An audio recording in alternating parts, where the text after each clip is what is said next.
Folks ask me why I run braid on my downriggers. Right there. Any more questions? This is just a mess. Totally unnecessary. Brand new downrigger. If I had this spooled with braid, I'd be in water now. And I think I'm getting close, but what a mess.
If I seem pissed off and agitated, it's because I just lost a half an hour of fishing time because of that cable.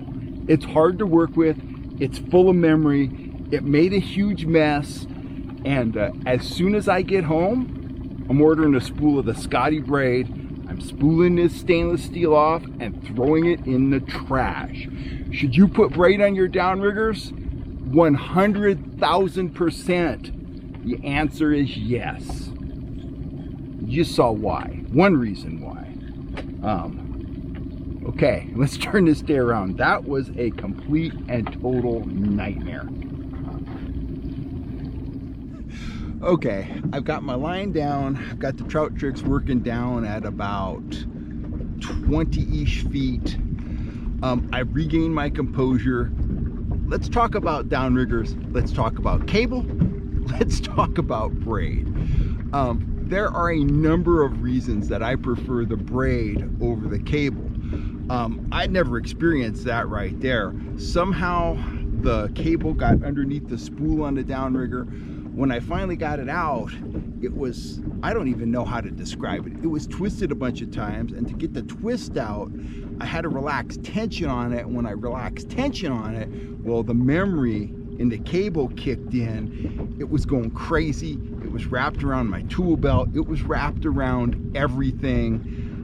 If I would have had a wire cutters capable of cutting that cable, I would have cut it off and re-rigged using knots instead of crimps, but I didn't. Cutting the cable is a whole nother issue. If you hang up your downrigger and you've got the cable on there, you better have a means of cutting it. That stainless steel cable is tough stuff.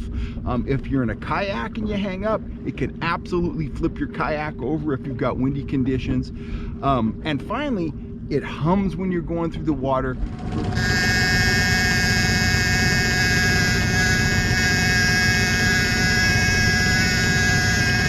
For me, the cable is just a big thumbs down.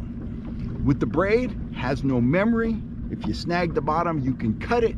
In that situation right there, I could have cut it, restrung my thing. I would have had that re-rigged in less than 5 minutes. Just tie a Palomar knot on the rigging at the end, and you are fishing. And as I said, as soon as I get home, I am ordering myself a spool of the Scotty Braid.